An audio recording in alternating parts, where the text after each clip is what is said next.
자, 할렐루야. 반갑습니다. 이제 진짜 본격적으로 여름 장마가 계속되고 있습니다. 다음 주 뭐 계속 오하메가 후리소데스. 오늘은 제가 오늘 말씀을 준비했는데 번역까지 해서 같이 이렇게 전할까 했더니 혼자서 이게 통역까지 두 가지로 하려니까 굉장히 이게 되게 원고가 되게 많아요. 그래서 무리라나 이제 생각을 하고 우리 일곱 분은 그냥 원고를 보시기를 바랍니다. 번역하는 거. 저는 한국어로 그냥 하겠습니다. 와타시와この翻訳自分で通訳しながらしたかったけどやっぱり2倍がかかるんです時間だから翻訳したものを日本人は見ていただいてお願いいたします。私は韓国語で語るかと思います。저는 이제 일본 분은 번역한 걸로 보시고 저는 한국어로 설교를 하고자 합니다. 할렐루야. 오이노리 다시마시오. 하나님 아버지 감사합니다. 오늘도 거룩하고 복된 주일 허락하시고 하나님 앞에 나와서 이렇게 예배를 드리도록 우리의 발걸음을 인도하심을 감사합니다. 우리의 영혼을 죄악에서 구원하시고 하나님의 백성으로 삼으시고 우리의 죄를 모두 주님의 십자가에 못 박아주시고 우리를 구원하사 하늘나라 백성으로 삼아주시니 감사합니다. 이 시간에 부족한 여정이 강단에 올라와 이렇게 하나님의 말씀을 가지고 이제 전하고자 합니다. 주님, 이 시간 이 말씀을 통해서 은혜 받는 시간 되고 사탄이 틈타지 못하도록 막아주시고 저희들의 한 사람 한 사람의 마음을 붙잡아 주셔서 하나님의 말씀에 귀를 기울이는 귀한 은혜의 시간 되게 하옵소서. 예수님의 이름으로 기도합니다. 아멘. 마귀가 항상 주일만 되면 예배를 드리려고 하며 사탄은 항상 방해를 합니다. 그래서 우리는 마귀한테 지지 않도록 기도로서 항상 준비가 있어야 돼요. 준비하지 않고는 그냥 와서 예배를 드리잖아요. 그러면 막 주의가 산만해지고 머릿속이 산만해지고 예배가 제대로 집중이 안 됩니다. 항상 기도로 준비하여 하나님께 온전한 예배, 한 주간에 한 번 드려지는 예배인데 신령과 진정으로 하나님께서 기뻐 받으시는 그런 예배를 드리는 그런 시간이 되었으면 좋겠습니다. 할렐루야. 오늘 성경을 앞서 읽어 주셨습니다. 오늘 제목은 뭐라 그랬죠? 당신은 복음의 앵무새입니까? 생명을 구하는 소방관입니까? 라는 제목으로 오늘 전하고자 합니다. 좀 재밌죠? 그렇습니다. 오늘 본문 말씀 창세기 12장 1절 2절 마태복음 5장 16절 말씀 두 말씀 가지고 또 오늘 말씀을 전하고자 합니다. 여러분 앵무새 참 귀엽죠? 앵무새는 굉장히 지능이 높고 아주 머리가 뛰어나답니다. 그리고 학습 훈련을 통해서 사람을 따라 대답하는 그런 동물이고 그리고 굉장히 흉내를 잘 낸다고 합니다. 그래서요 앵무새 있는 집안에는 함부로 남의 흉도 못 보고 거짓말도 못하고 남의 말도 못해요. 왜냐하면 이 새가 다 배워갖고 다 듣고 발산해버려. 아무나 들어오면. 그래서 항상 앵무새는 귀엽기도 하지만 훈련시키는 것도 좋지만 조금 조심해야 할 필요도 있습니다. 그리고 오늘의 생명을 구하는 소방관입니까? 라는 또 제목이죠. 이 소방관은 뭡니까? 소방관의 사명은 뭡니까? 화재가 났을 때 진압하잖아요. 그렇죠? 생명을 구하는 구급 활동도 하고 또 위험물 대응도 하고 인명 구조도 하고 또 화재 예방 또 산불 날 때 정말 또 도시에 또 이런 공장이나 이런 데 불이 났을 때 가정에 불이 났을 때 아파트가 불이 났을 때 총 출동합니다. 그리고 이 소방관은요 불 속에서 희생을 각오해가며 자기 몸을 던져서 그 한 생명이라도 구원해 보려고 하는 그런 소명적인 의욕이 강합니다. 그리고 그렇게 하다가 자기 생명을 귀하게 여기지 아니하고 다른 생명을 더 구원하기 위해서 자기 몸을 불 속에 던지다 보니 순직한 그런 소방관들이 안타깝게 많습니다. 저는 소방관 분들 보면요, 뉴스에도 보면 참 정말 대단하다고 생각합니다. 눈물 나도록 고마운 분들이에요. 진짜 눈물 날라 그래요. 너무나 고마운 분들이에요. 자기 몸, 자기의 사명, 소방관의 사명을 다하기 위해서 자기 몸을 불 속에 집어 던지고 그 안에 불 속에서 타고 들어가는 그 생명을 건져내기 위해서 자기를 희생하고 다른 생명을 구하기 위해서 그 사명을 다한다는 것이 정말로 그 소방관은 너무너무 존경합니다. 여러분, 우리가 그런 거를 보면서 우리가 깨닫는 이 시간 되시길 바랍니다. 오늘 우리는 한 가지 매우 중요한 질문 앞에 서 있습니다. 여러분, 하나님이 부르시는 자리에서 나는 어떤 신앙으로 서 있는가? 지금 전 세계 곳곳에는 복음이 절실하게 필요한 선교지가 있습니다. 물론 전 세계에 지금 복음이 다 전파됐어요. 그래도 아직도 구역 지역마다 아직도 복음이 듣지 못한 사람들이 많다는 겁니다. 지금 전 세계 곳곳에 정말 복음이 절실하게 필요한 선교지도 많지만 그러나 현실 속에서는 어떤 선교사들은 파송받을 때 이렇게 말하는 분도 있습니다. 거기는 눈이 많이 와서 싫어.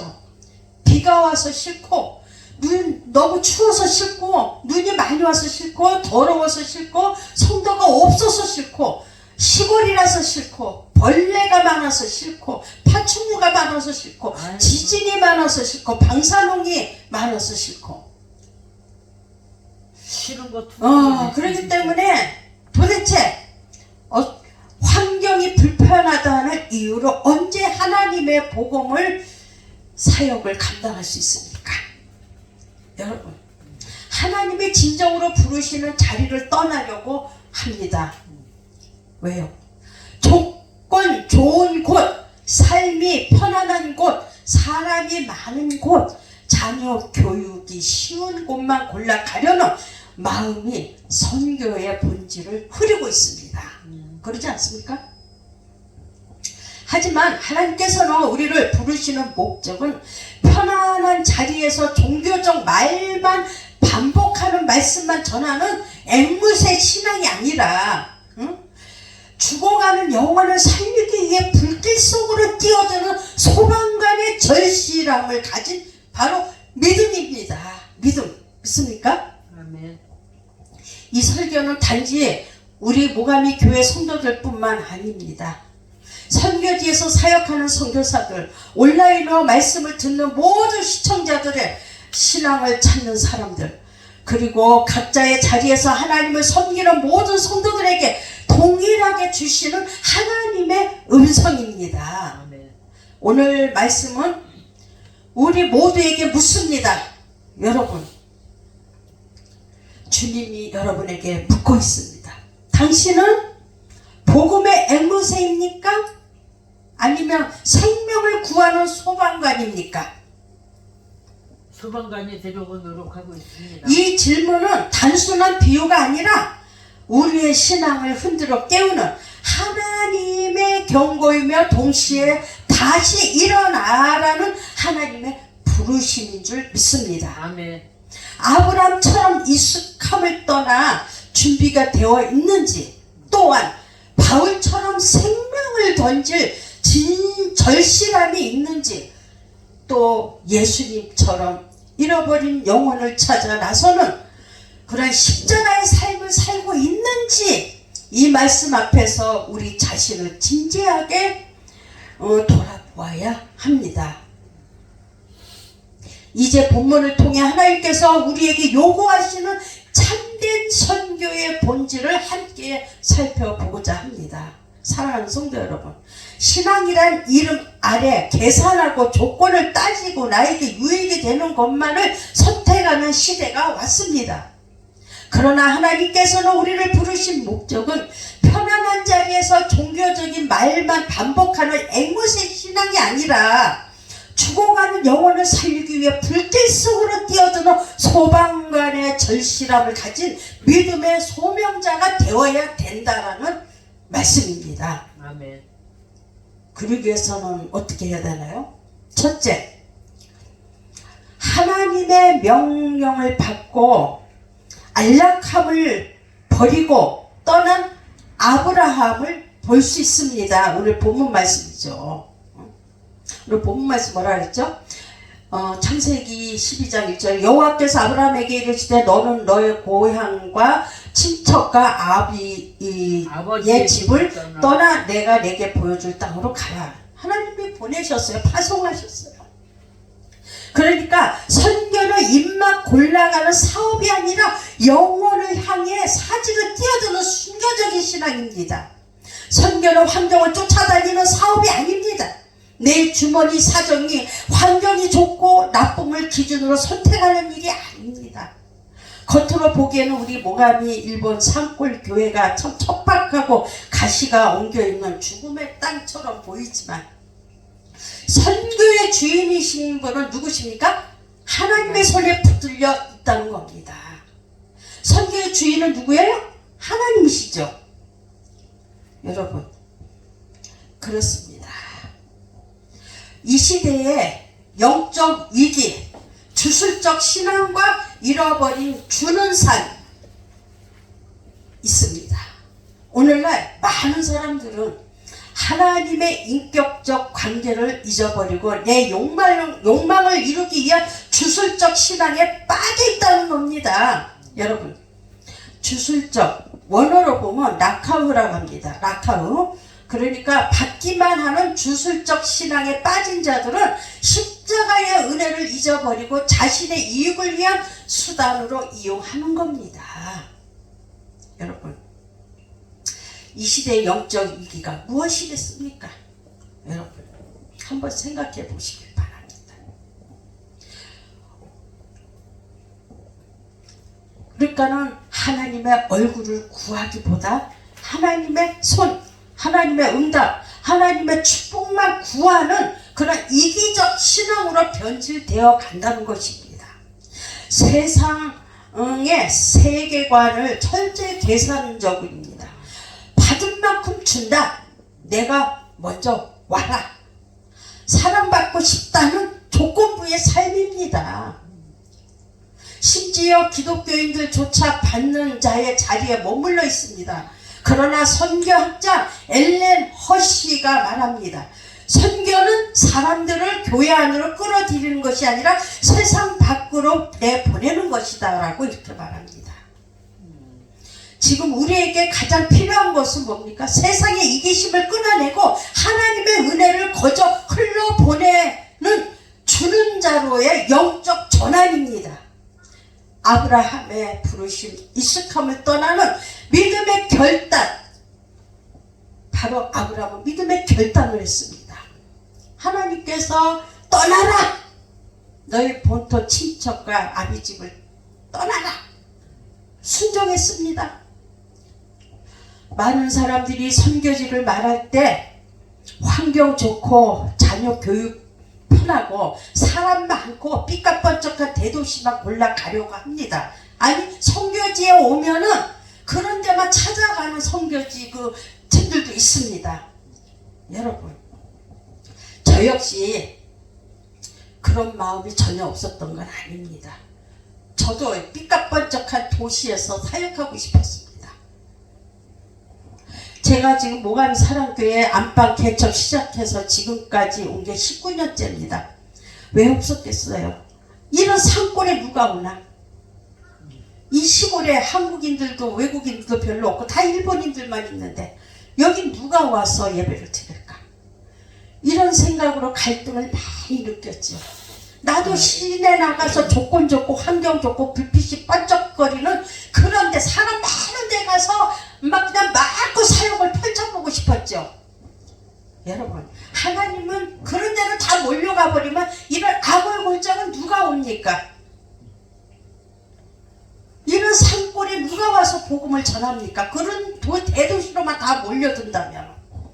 그래서 환경이 나쁜 그러한 선교지에서 아주 열악한 선교지에서 선교하는 선교사님들 보면 존경합니다. 저도요, 선교사가 된 게 나는 행복합니다. 하나님께서 일본 선교사로 파송해서 이곳에 모가미 산골로 보내주셨지만 몇 명 안 되는 성도지만 저는 행복합니다. 하나님 나를 사용하시니까. 여러분, 그러나 우리가 어떻게 창세기 12장의 첫 선교사 누구예요? 아브라함을 보십시오. 하나님은 그를 부르실 때 익숙하고 편안한 고향 친척 아비집을 떠나 미지의 땅으로 가라고 명령하셨어요. 그는 과거의 우상 숭배를 버리고 오직 하나님의 말씀만 믿고 의지하는 믿음의 결단을 내렸던 것입니다. 하나님은 그에게 큰 민족을 이루고 이름을 창대케 하며 그를 통해 모든 민족이 복을 받을 것이라고 언약을 주셨습니다. 복을 받을 것이다. 어떤 물질의 복이 아닙니다. 하나님이 약속하신 언약입니다. 그리고 나아가서 수많은 영혼들을 구원할 수 있는 그런 선교적인 사명을 감당할 수 있도록 주셨다는 겁니다. 여러분, 내가 정말 구원받는 게 아니고 정말 좀 더 나아가서 좀 더 세상을 향해서 나가서 또 복음도 전하고 자손들도 더 늘리고 하나님의 백성들이 더 많이 예수를 믿고 천국 가기를 원하기 때문에 하나님께서 선교사들을 보내시는 겁니다. 그래서 이 아브라함 선교사는 무조건 아멘하고 순종하고 환경을 따지지 않고 무조건 다 버리고 떠났습니다. 여러분, 선교사는요 조건 좋은 곳을 고르는 사람이 아니에요. 세상에서 보면은 시니어들 있죠? 이제 공직에 있다가 나이가 먹고 은퇴를 하잖아요. 그러면 공기 좋고 환경 좋고 물 맑고 꽃피는 전원주택을 찾아갑니다. 근데 결국은 얼마 못 가서 허무함을 남깁니다. 돈이 있으면 조건 좋은 곳을 골라 갈 수 있지만 선교사는 다릅니다. 또 우리 성도들은 다릅니다. 예배하는 것은 다릅니다. 조건이 허술하고 자갈밭이라도 그곳에 영혼이 있다면 개척하여 하늘나라 교회를 세우는 사람들입니다. 황무지를 일구어 황금밭으로 만드는 사람들입니다. 여러분, 저는 일본 산골에서 1년에 한 번 내리는 눈이 거의 한 3m 정도가 많이 내릴 때 내립니다. 그리고는 봄만 되면은 어떻게 돼요? 곰도 내려오고 멧돼지도 내려오고 뱀도 우글거리죠. 짐승들이 우글거리죠. 이런 척박한 곳이라 할지라도 하나님이 가라 하시면 기꺼이 맨발로 나아가는 순교적인 신앙으로 지금까지 순종해 왔습니다. 아니, 우리 성도님들도 마찬가지로 그런 신앙으로 여기까지 왔습니다. 여러분, 내 업적, 내 이름을 남기는 무덤이 아니라 선교사는 무엇입니까? 예수님의 무덤, 예수님의 부활의 증거를 전하는 증인의 삶으로 세워져야 합니다. 이게 바로 우리 모가미 사랑교회 선교사와 또 우리 모가미 교회에서 섬기는 성도들도 마찬가지입니다. 두 번째, 우리 선교는 훈련된 앵무새가 아니라 절실함을 가진 소방관입니다.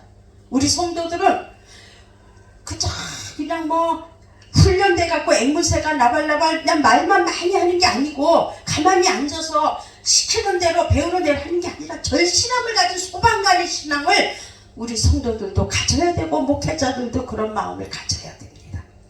아프리카 케냐에 광인문 선교사가 있습니다. 복음이면 충분합니다 해서 말하고 있어요. 선교사는 훈련된 앵무새가 되어서는 안 된다. 만약 선교가 예수 믿고 구원받으세요 라는 말만 반복하는 것이라면 위험한 지역에는 앵무새를 보내는 그런 지적이는 그런 것밖에 못하는 거예요. 성도 여러분. 그러나 복음은 새가 아니라 우리 정말 이 앵무새 같은 신앙으로 우리가 입만 조잘조잘 되는 게 아닙니다. 우리 성도들과 목회자들과 성도들이 모두가 다 함께 사람이 가서 전해야 합니다. 그곳에는 반드시 영혼을 향한 절실함이 있어야 됩니다. 사도행전 20장 24절에서 바울은 말합니다. 복음을 증언하는 일을 마치려 하면 나의 생명조차 귀한 것으로 여기지 아니하노라. 20세기 조직신학자 에밀 브루너는 이렇게 말합니다. 불꽃이 없으면 불이 존재할 수 없고 선교가 없으면 교회는 존재할 수 없다. 훈련된 앵무새처럼 주일에 성도들 모여 예배와 찬양만 드리고 죽어가는 영혼을 향한 절실한 선교의 불꽃이 복음의 불꽃이 없다면 그것은 교회가 아니다. 이렇게 말합니다. 종교적 욕구를 채우는 소셜 클럽밖에 안 되는 거예요. 여러분, 소방관의 심장이 교회의 존재의 이유입니다. 선교는 화려한 프로젝트나 철학을 전하는 사람이 아닙니다. 아니 선교사나 목사나 마찬가지입니다. 오직 예수 그리스도의 주대심과 십자가의 죽으심을 전하기 위해 자신의 삶을 아낌없이 주는 삶으로 헌신하는 사람입니다. 믿습니까? 영혼에 대한 뜨거운 절실함 없이 입으로만 예수 믿으세요 라고 외치는 것은 훈련된 앵무새와 다를 바가 없다 이 말씀이에요. 믿습니까? 진짜 선교사, 진짜 목사, 진짜 성도는, 진짜 전도자는 불길 속에 갇힌 영혼을 살리기 위해 기꺼이 자신의 목숨을 내던지는 소방관의 절실함을 가져야 됩니다. 믿습니까? 우리 모감 사랑교회 성도들도 주일 예배만 드리는 구경꾼이 아니라 어떻게 해야 돼요? 죽어가는 이웃의 영혼을 건지기 위해, 가족을 건지기 위해, 또 우리는 형제들을 건지기 위해서 불길 속으로 뛰어드는 영적 소방관이 되어야 된다는 겁니다. 그 유명한 데이빗 보수치는 말합니다. 선교는 스스로 생명을 갖지 않는다. 하나님 손안에 있을 때만 진정한 선교다. 우리는 앵무새의 복음이 아니라 불 속으로 뛰어드는 소방관과 같은 순교적인 신앙을 가져야 된다. 이 말씀입니다. 성도 여러분. 예수님도 십자가상에서 자기 자신을 내어주시면서까지 온 인류를 구원하셨습니다. 예수님은 희생하셨습니다. 죽어주셨습니다. 여러분과 저를 구원하셨습니다. 예수님은 십자가에 자기 자신을 내어주셨던 것입니다. 세 번째, 삶으로 증명하는 5대의 복음이 되세요. 뭐라고요? 삶으로 증명하는 5대의 복음이 되십시오. 자, 말만 앞세우는 종교는 세상을 감동을 주지 못하지요. 그러나 성경에 내가 지금 5대의 복음이 되시라고 하는 말씀은 어떤 성경에 있는 네 복음서 있죠. 마태, 마가, 누가, 요한 그 말씀을 얘기하는 게 아닙니다. 우리가 말하는 5대의 복음 종이에 쓴 책이 아니라 성도들이 세상 속에서 살아내는 삶 자체를 말하고 있습니다. 믿습니까? 예수님이 가장 강력한 선교 전략은 무엇일까요? 세리와 죄인들이 친구가 되어 함께 밥을 먹고 식탁 교제를 했다는 것입니다. 식탁 교제. 우리는 주일날 예배 끝나면 꼭 식사를 함께 하잖아요. 큰 교회도 작은 교회도. 그 얼마나 아름답습니까? 식탁 교제. 식탁에서 모든 것이 이루어집니다. 서로 먹고 나누고 대화하며 서로 교제하는 것이 바로 여기서 우리가 하나님의 은혜를 느끼고 나누는 것입니다. 여러분, 그렇습니다. 우리는 식탁은 어떤 의미냐면 너를 용서하고 수용한다라는 대속의 선언입니다. 고통 속에 있는 이웃의 곁에 머물면서 그리스도의 사랑을 삶으로 보여줄 때 그 착한 행실은 세상 사람들에게 예수님을 증명하는 5대의 복음이 된다는 것입니다. 여러분, 마태복음 5장 16절 보니까 너희 빛을 사람 앞에 비추게 하여 착한 행실을 보고 하나님께 영광을 돌리게 하라, 이렇게 말씀하셨어요. 여러분, 우리 모가미 사랑교회는 사랑이 참 많아요. 비록 성도들은 많진 않지만은 우리 모가미 사랑교회 이름이 뭐예요? 사랑교회잖아요. 사랑이 많아요. 우리 성도님도 사랑이 많고 저 역시도 사랑을 베풀려고 노력하는 그런 선교사고. 여러분, 우리 모가미 지역에서 선교적 삶을 산다는 것은 예수님의 삶을 나의 삶으로 보여주는 증거가 되는 것입니다. 오늘 오후 예배에 항상 1시 반에 2부 예배에는 우리가 일본어 예배를 드리는데, 여러분, 오늘 오후에는 여기서 안 드리고 우리 동네에 5분 거리, 차로다 5분 거리에 있는 모가미 지역에 거기에 치과 병원이 있습니다. 그 원장님이 일본 그리스도 교단에 소속된 교회에서 오랫동안 그 가족, 일가족이 모두가 다 믿음의 가정이에요. 그리고 자기들끼리 모여서 지금 예배를 드리거든요. 근데 그분들은 일본인 교회가 원래 신조에서 한 5교회, 6교회가 있었는데 하나로 다 합쳤어요. 근데 그나마 그 목회자, 일본인 목회자가 없어서 6번째 교회도 다 15년 만에 무너져 버렸어요. 문 닫아 버렸어요. 그래서 목회자가 없어서 지도자가 없으니까 방황하는 거예요. 거기서 나온 일본인들이 이 교회 갔다 저 교회 갔다 멀리 갔다 흩어져 있다 집에서 혼자 예배 드리는 성도들이 많답니다. 그런데 우리 모가미 지역에는 한 5명 된다고 합니다. 크리스찬이. 거기서 목회자가 없어 교회가 문을 닫으니까 자기네 그 병원 안에서 자기들끼리 모여서 지도자 없이 예배를 드리고 있다고 합니다. 그런데 오늘은 저기 나르코에 있는 그 일본인 목사님인데 신부라고 하는 것 같아요. 거기는 천주교니까 그 신부를 모셔다가 예배를 드린다고 하는데, 사실은 그거 이것저것 신학적으로 따지면은 그렇죠. 전도 안 돼요. 그걸 딱 잘라버리면 절대 안 돼요. 그러니까 우리는 오후 예배에 연합하기로 했습니다. 거기 가서 오기를 바라지 말고 우리가 가는 겁니다. 그래서 1시 반에 약속이 돼 있어요. 며칠 전에 한국 갔다 와서 병원에 갔더니 그러더라고. 이번 주에 꼭 올 거냐고. 예, 갑니다. 오후에 갑니다. 걱정 마세요. 우리 가족들 전부 모시고 가겠습니다. 정부래. 그래서 이제 오늘 같이 갑니다. 그래서 이렇게 해갖고 약속을 했어요. 그래서 이제 오후에는 일본인도 5명 모이는 데 가서 처음으로 제가 이 모가미 지역에서 개척 19년 만에 이루어지는 대역사입니다.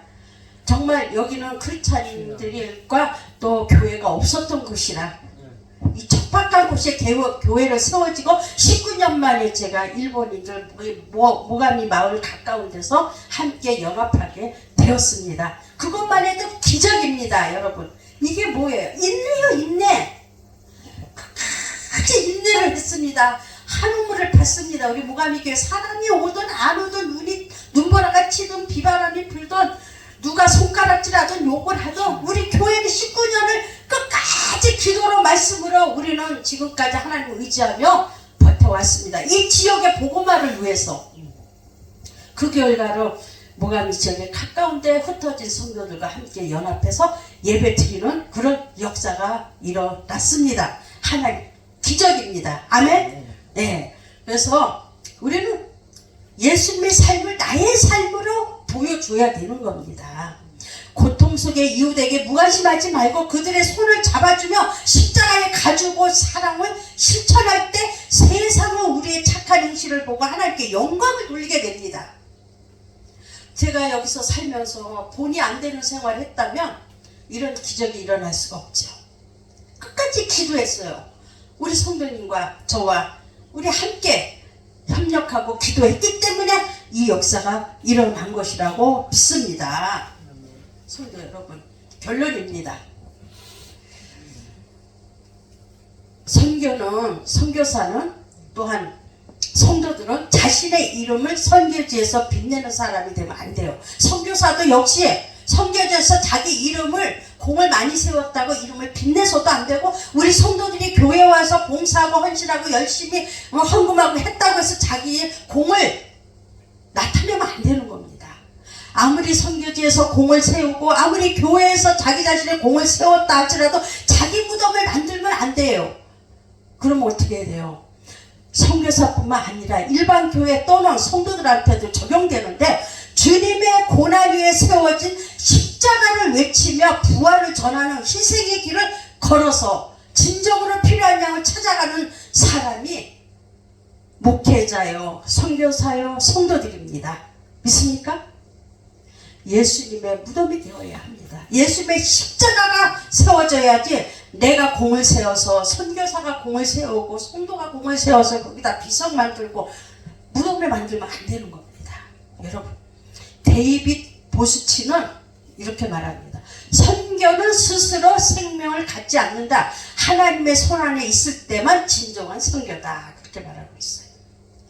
뭐라 그랬죠? 선교사한테만 적용되는 게 아니라 성도들과 목회자들과 모두에게 적용되는 말씀이에요.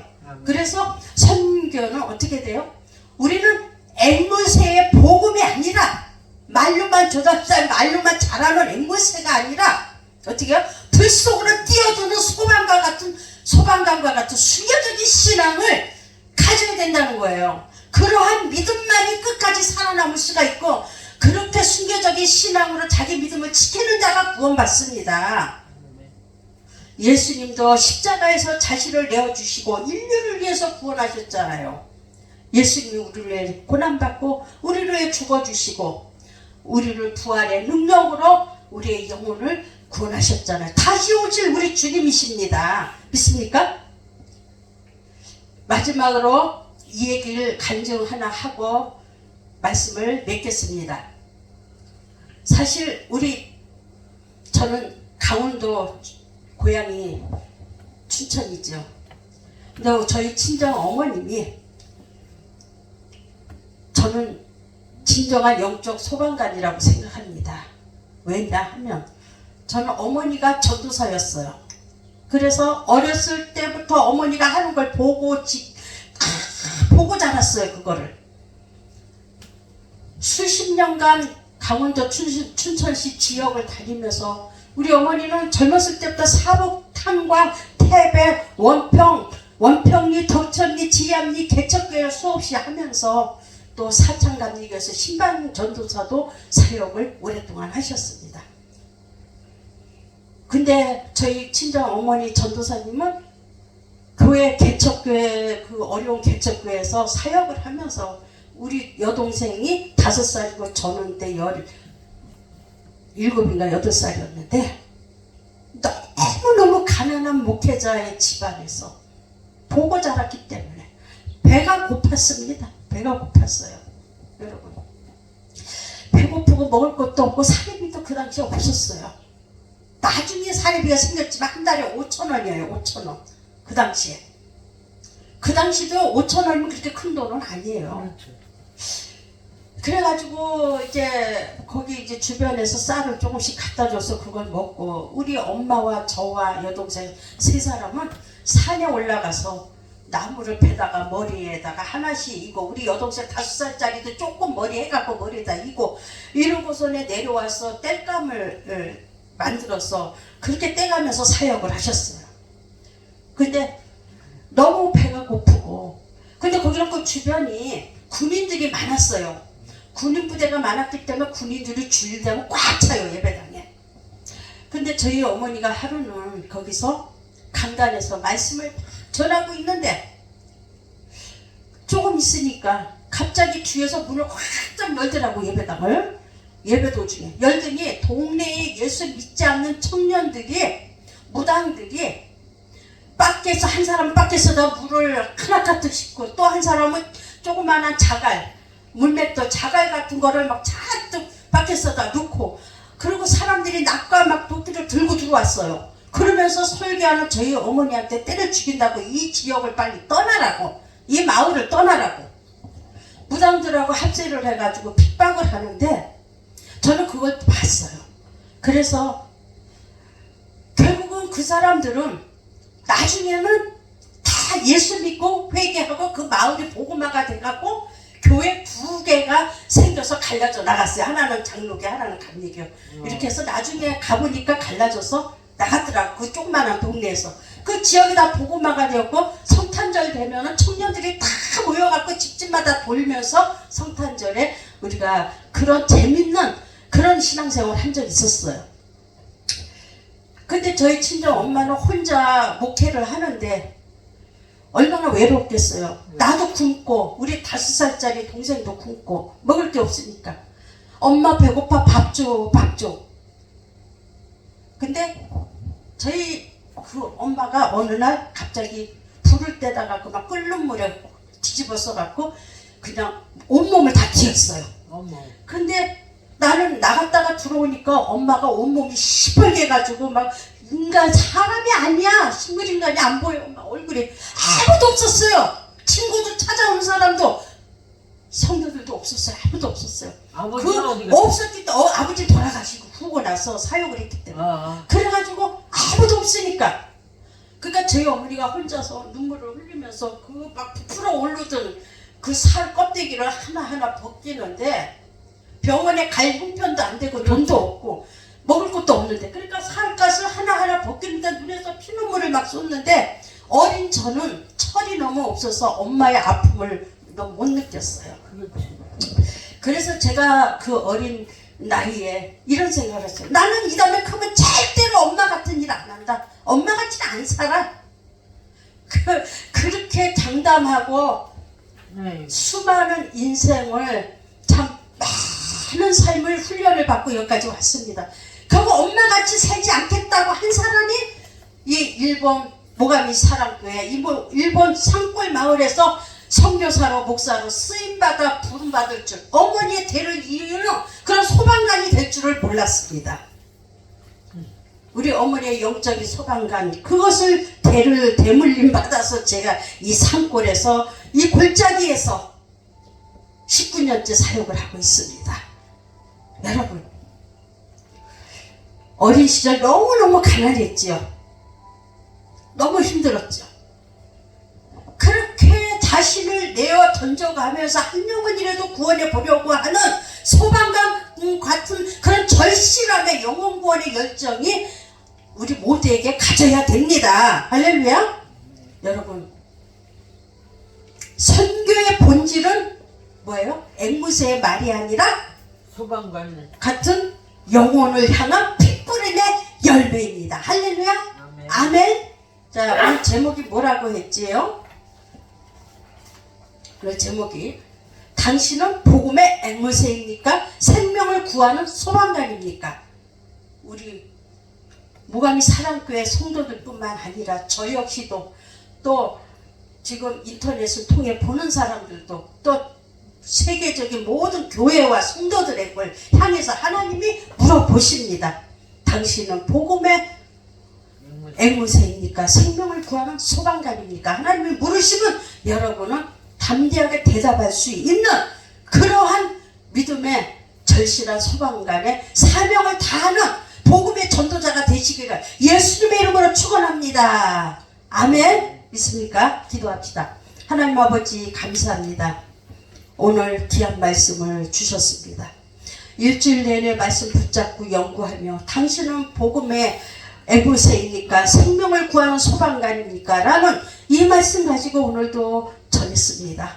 주님, 이것은 어떤 지식적으로만 아니라 정말 절실한 소방관의 소명을 가지고 우리가 그 영혼들에게 그 영혼의 불꽃 꽃 속에 들어가서 그 영혼을 생명을 구원하는 그런 쇼보샤가 되게 도와주시옵소서. 아멘. 하나님, 우리는 부족합니다. 연약합니다.